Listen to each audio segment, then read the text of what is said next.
she's paranoid. She's running through the hospital and she's going knocking everybody over there like that. And she's like, "Yo, where's my mom? I was sitting right next to my mom. Where's my mom?" She's like, "Hold on, what were you talking about? We have no capacity right now because everybody's coming back." And that I fell in love with it. I don't give a damn about Captain America, his Gillette commercial, trying to shave and shit like that. That ain't how you open up Endgame.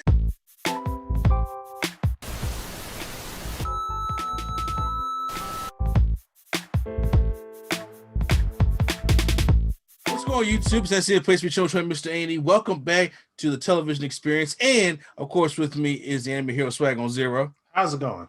All right, we are here because it was Friday, so that means it's WandaVision Day, episode 4 here. So if any of y'all had some things about yo man, it's gonna take it too long, it's creeping on by, well, guess what? This one just said we're gonna wrap up all 4 episodes for you, as if like this is like a season finale almost. Yeah, that's how I felt. I was like, is this show about to wrap up? Because I'm looking back, I'm like, I thought it was going to be 12 episodes, but we on episode 4 and we're getting a lot of answers.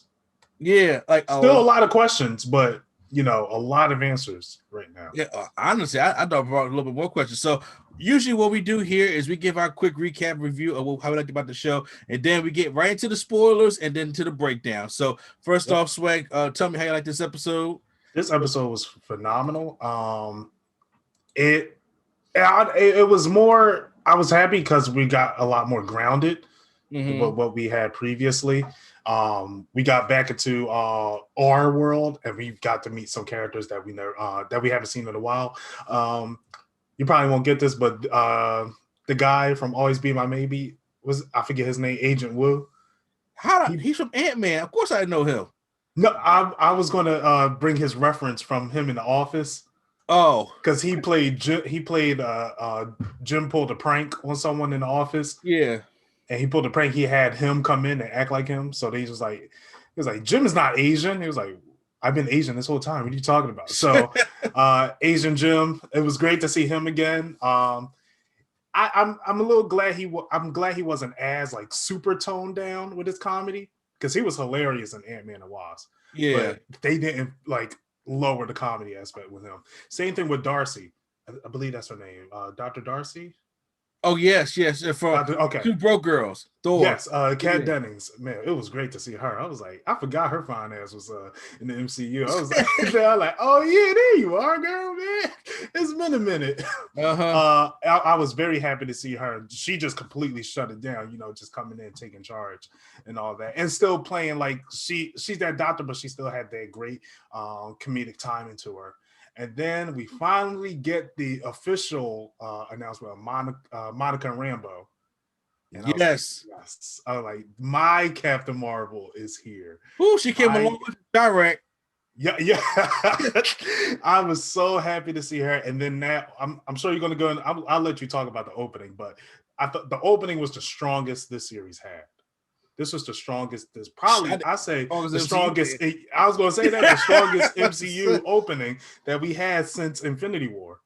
Yeah, this was a great opening. It showed a lot of chaos going around, and I'm glad they showed the scope of everything. Yeah, you didn't know what was going on. It was just people just popping back up. So it also brought questions like, so what happened with people that was like, skydiving, and they was hooked onto a parachute with someone, and next thing you know, they turned to dust. Then they just come back and they stay in the sky and just well, they did now. Right, yeah.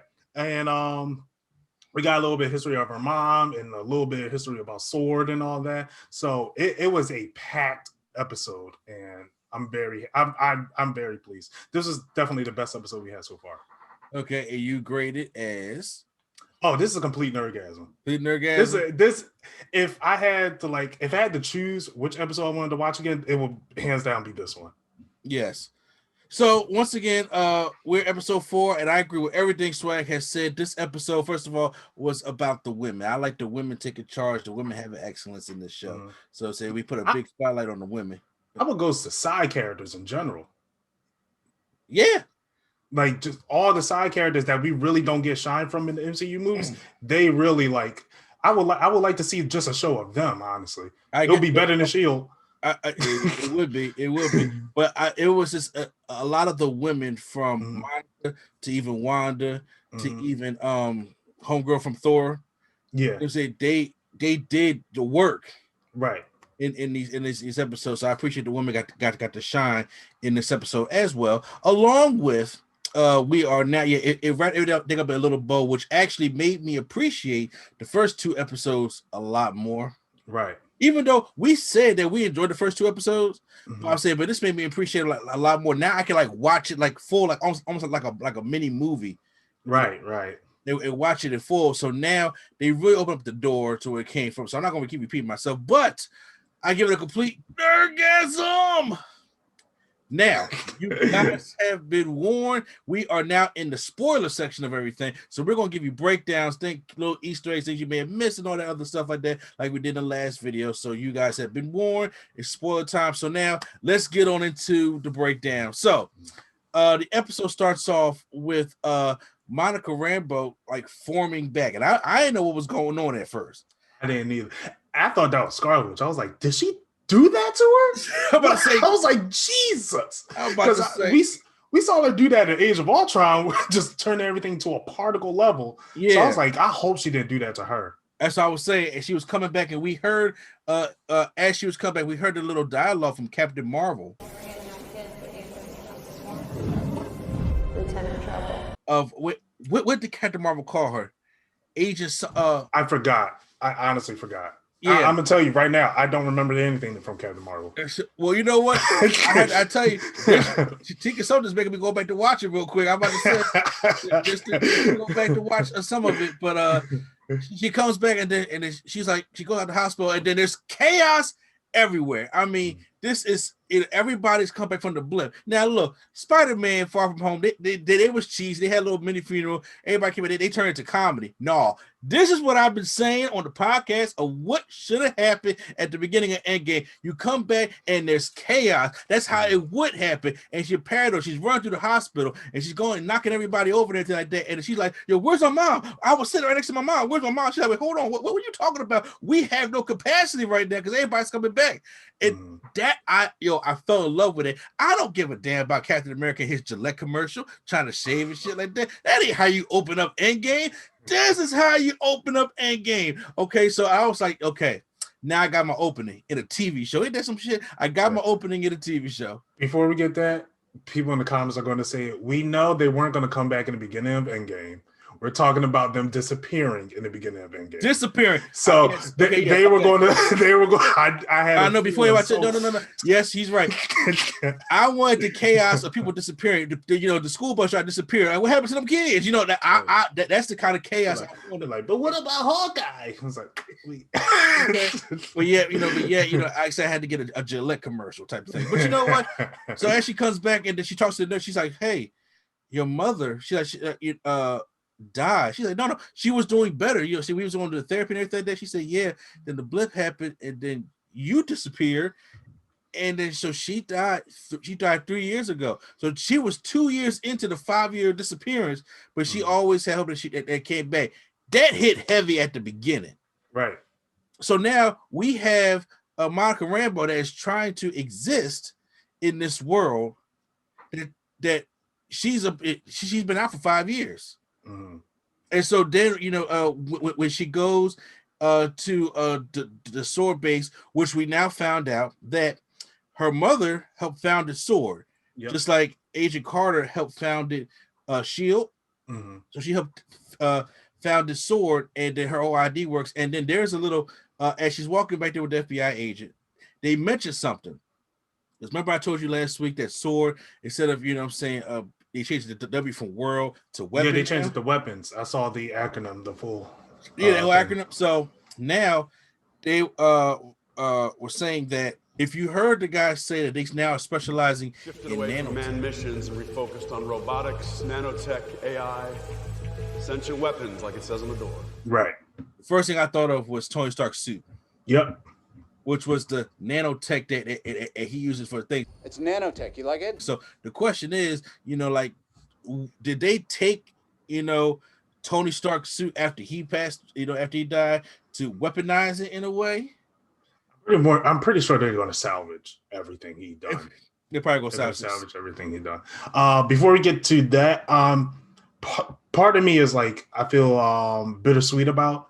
I kind of wish they spent time with Monica trying to adjust to the world, because it was like the next day she went to the Shield base and everything. Exactly.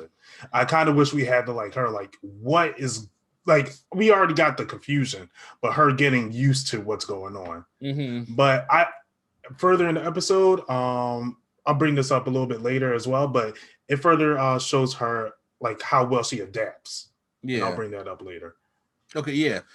So when she does, it goes on to when she sees FBI agent Jimmy Woo, who's back from Ant-Man. Jimmy Woo. Okay, that's Jimmy Woo. I couldn't remember his first name. And he's right outside of Westview. So we now find out that the place that this TV show is happening is a real place, Westview, New Jersey.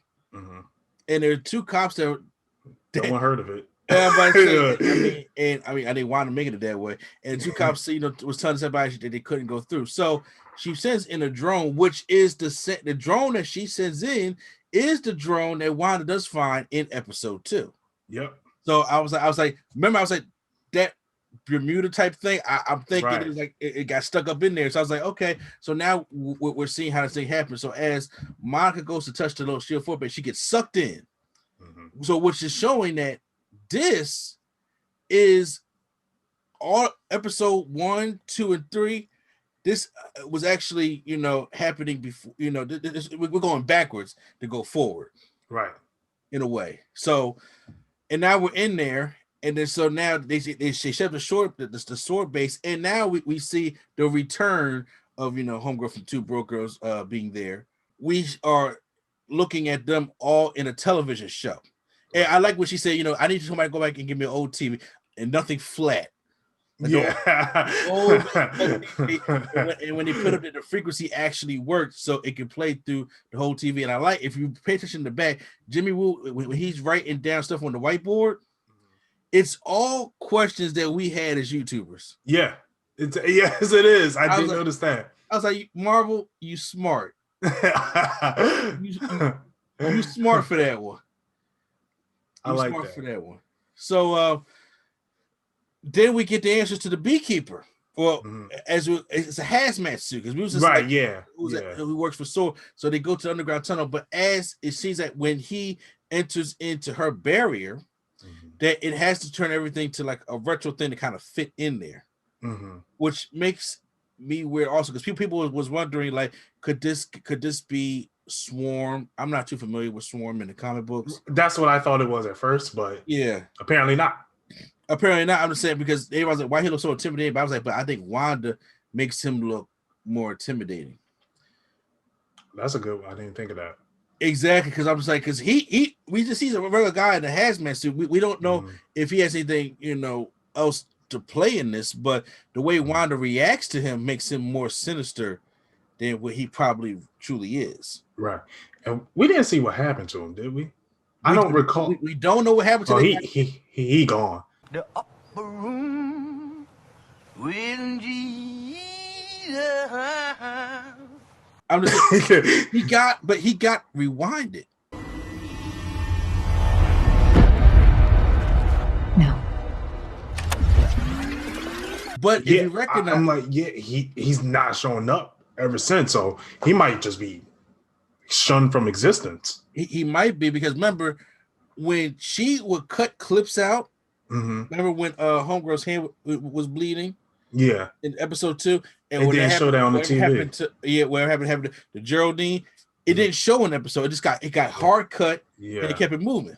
And they mentioned something like that. It said the censorship. Yes. So that brings me another question: like, someone is purposely censoring these things. Yeah. See, actually, this episode to me makes it seem that Wanda doesn't. People think that because when she came out, well, we'll get to all that. Yeah. So now when they are watching the television show and they actually invest into the television show, I like that, and they see that Geraldine is there, it looks like she's playing along with everything. And I like that. That's a testament to how well she can adapt. What I was saying earlier, how well she can adapt, because she was like brought into this world and instantly like, okay, I know what I got to do. Exactly. And so that's a testament to her. It is. And she just fit right in to that, and then and they see that she going through the decades 50s, 60s, 70s. So I'm pretty sure episode 5 we're going to the 80s with that whole step by step looking kind of, or seven heavens looking kind of I mean, homegirl got leg warmers on, so I'm just I did see that. we stepping into the 80s for real for obviously for the next episode. So it shows, you know, Geraldine how she's fitting in to this world, but as episodes are going on, they are realizing that they finally show the whole encounter of what happened to Wanda and Geraldine's conversation. Remember, because she was just like, "What are you doing here?" And she's like, "What's on your knickers?" And next thing you know, she comes through the portal or comes through the force field type thing. So that she was just like, "You're not supposed to be here," you know, because she didn't trap her basically in this world, right? And then you from outside, they want to use their powers and just literally just shuns her away. But take note that after Wanda does that, she looks almost as in disbelief. Right. That's kind of makes me feel like she is the villain, quote unquote, of this. And this is like a self versus self battle. Yeah. Rather than a self versus an opposing force. See, you know, I'm still on the fence about it. You know what I'm saying? Because a lot of people are saying Mephisto. Yeah. A lot of people are saying that. Yeah. So I can totally understand it. I'm personally feel like this is a more self versus self type of conflict going on. I would believe that if Marvel was this clever with their villains.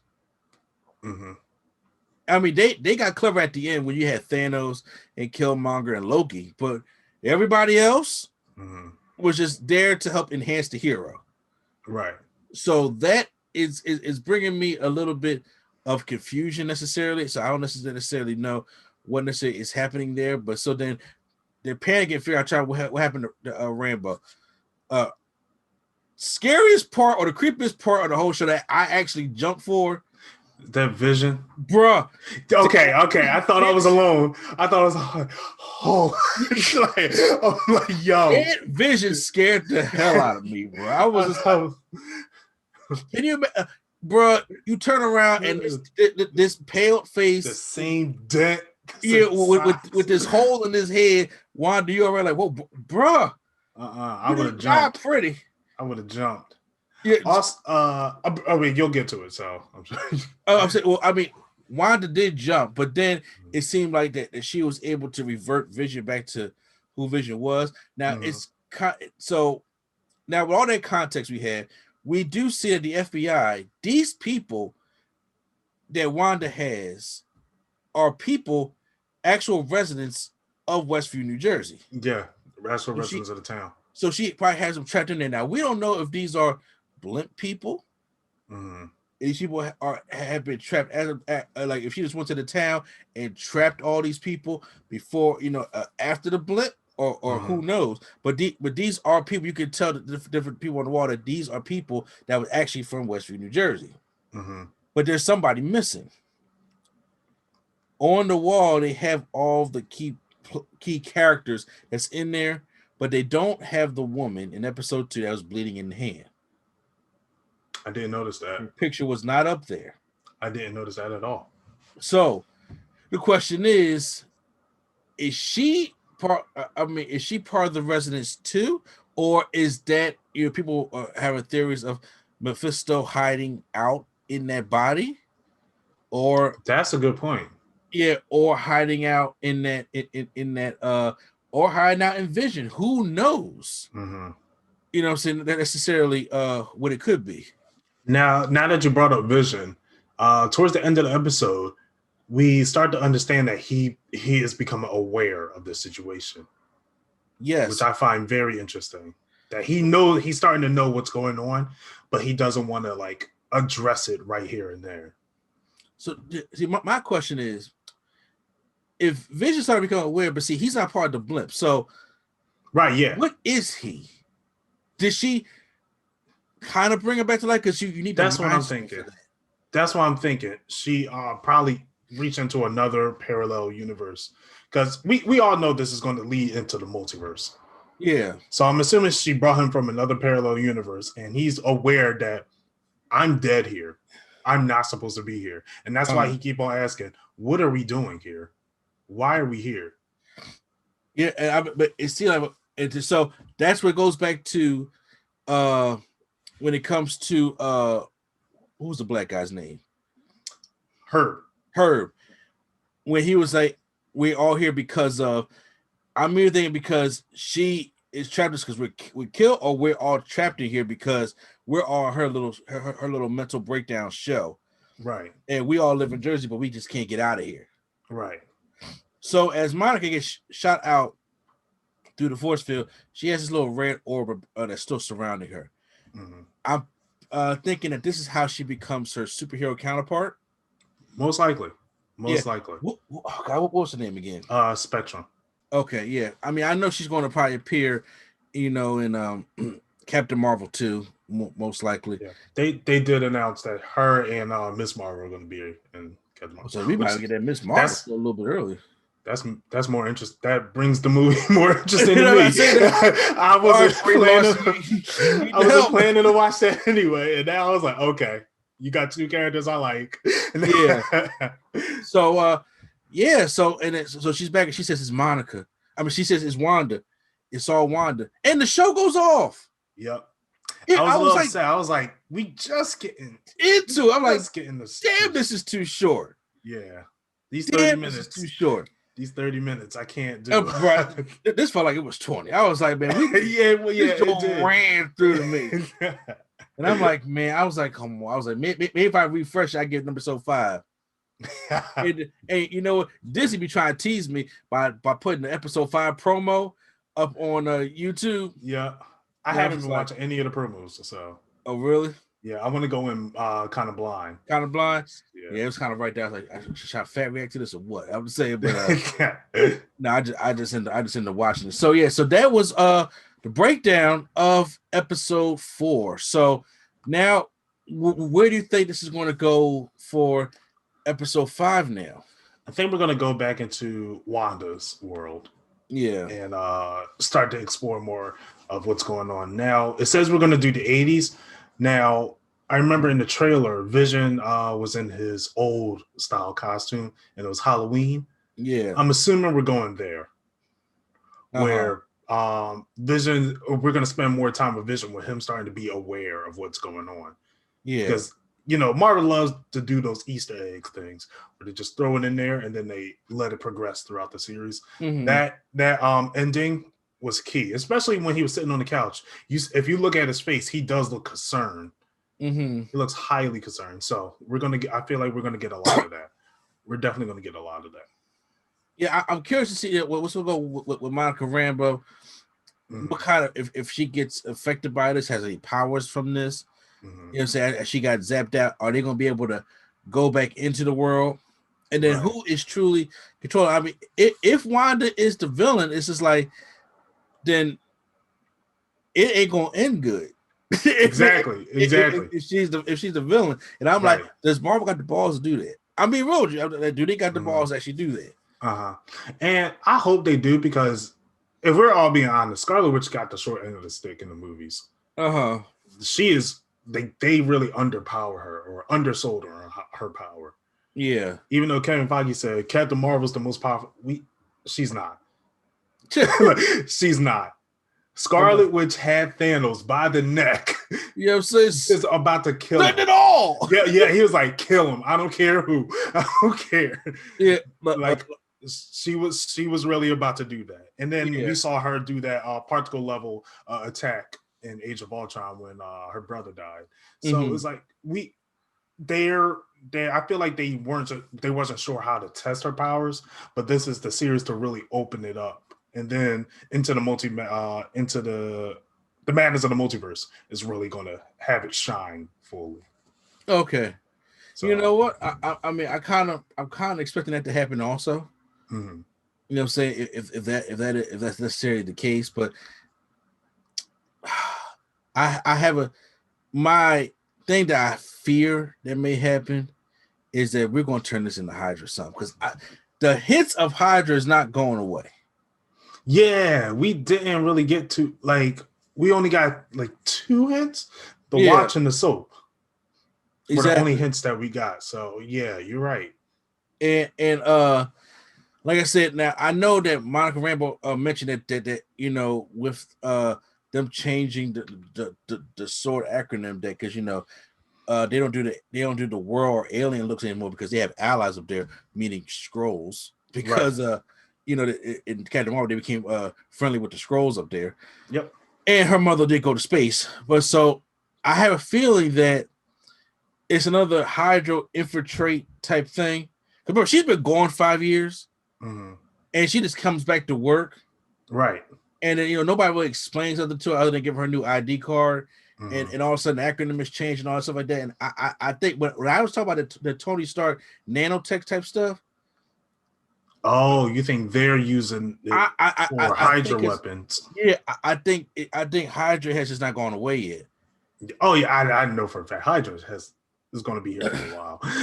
Yeah. Hydra's going to be here for a while, especially with Baron Zemo still out. Yeah. So I definitely agree, but I actually didn't catch on to that. So they could be using the technology. That's what I'm saying. Especially with Stark going, they were like, "Oh, our biggest threat going, get every Captain America going and Stark going. We're good. Yeah, we're good." So that's what I'm saying. So it's like I know it may be like a self-contained thing, but I still have that same threat about Hydra. That's my only thing. Okay. So, guys, that was our breakdown of episode 4. You guys can stay tuned for next week for episode 5 review and breakdown. You guys can watch the TV experience every single Saturday. And starting next week is February, Black History Month.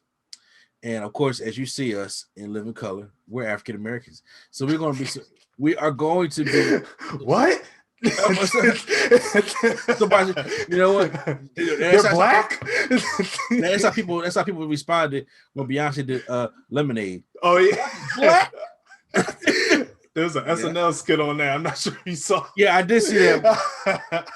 It was like, oh my God, Beyonce's black. Yeah. Well, yeah.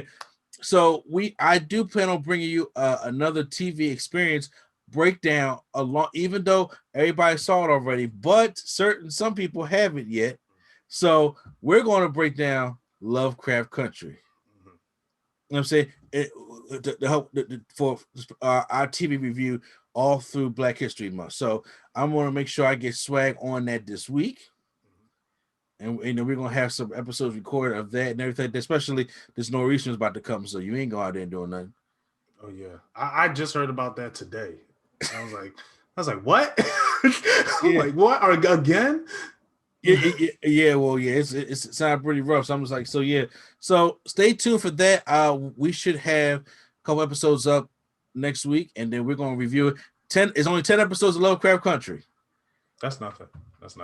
It really is especially if I'm staying inside. I'm not. I was staying inside anyway. So exactly. So it's going to be a huge breakdown of that stuff like that. So we're trying to get all that stuff up so that that's going to be dope.